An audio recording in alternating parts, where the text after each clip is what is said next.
चुनाव आयोग ने मध्य प्रदेश के 4 पुलिस अफसरों पर कार्रवाई की सिफारिश की है। चारों अफसरों पर 2019 लोकसभा चुनाव में पैसे के लेन देन का आरोप लगा। सीबीडीटी की जांच रिपोर्ट के आधार पर यह सिफारिश की गई। इन 4 अफसरों में आईपीएस सुशोभन बनर्जी, आईपीएस संजय महाने और आईपीएस वी मधु कुमार का नाम शामिल है। वहीं राज्य पुलिस सेवा के अधिकारी अरुण मिश्रा के खिलाफ भी कार्रवाई की सिफारिश की गई है। चुनाव आयोग ने राज्य के चुनाव अधिकारी और मुख्य सचिव को कार्रवाई करने के निर्देश दे दिए हैं। तो 4 आईपीएस अफसरों के खिलाफ कार्रवाई अब शुरू की जाएगी। आपको बता दें, सीबीडीटी की जांच रिपोर्ट के आधार पर यह सिफारिश की गई है। लेन देन के आरोप यहां पर लगे पैसों के 2019 लोकसभा चुनाव में लेन देन इन आईपीएस अफसरों ने किया था, जिसके बाद अब कार्रवाई की जाएगी चारों अफसरों पर। आपको बता दें, सीबीडीटी ने जांच की और सीबीडीटी की जांच रिपोर्ट के आधार पर ही ये आगे की कार्रवाई अब की जाएगी 4 अफसरों के खिलाफ।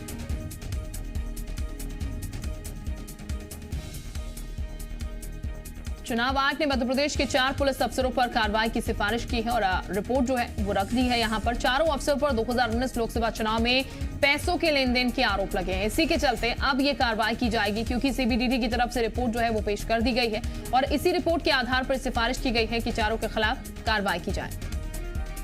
संदीप इस वक्त हमारे साथ ज्यादा जानकारी के साथ जुड़ चुके हैं। संदीप, 4 अफसरों के खिलाफ, आईपीएस अफसरों के खिलाफ कार्रवाई होने जा रही है। किस तरह की कार्रवाई होगी, इस पूरे मामले की बात भी कीजिएगा। ये पूरा मामला सामने कैसे आया था?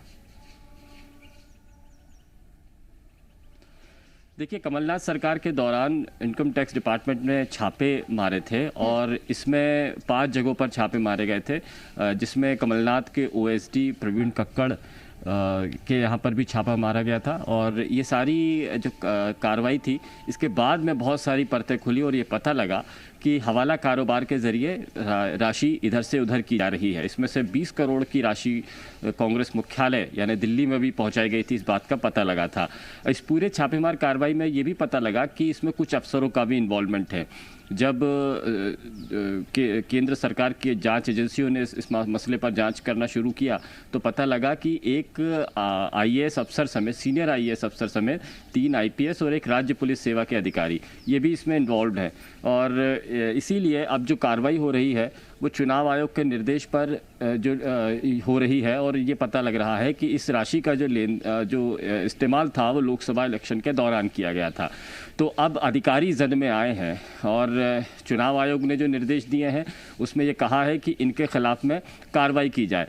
राज्य की एजेंसी, जांच एजेंसियों में की कार्रवाई करें और साथ ही साथ केंद्र सरकार को भी कहा है, होम सेक्रेटरी को ये कहा है कि वो मुख्य सचिव को पत्र लिखे और जो आईएएस अधिकारी हैं इन पर अनुशासनात्मक कार्रवाई करें, डिपार्टमेंटल कार्रवाई भी शुरू करें। तो एक नई तरह की जांच इनकम टैक्स छापों के बाद में शुरू हुई है और इस छापे के बाद में जो मामले का खुलासा हुआ है उसमें बड़े पैमाने पर राशियों के लेन देन हवाला कारोबार के जरिए किया गया था। उसमें कुछ हवाला रैकेट भी निकल कर सामने आए हैं। जब ये जांच चलेगी तो केवल अफसर ही नहीं इसमें फंसेंगे, बल्कि अफसरों ने किनके इशारे पर काम किया, इसमें कई राजनेता भी सामने आ सकते हैं और ख़ासतौर पर तत्कालीन मुख्यमंत्री कमलनाथ के करीबी रहे लोग भी इसकी जद में आ सकते हैं।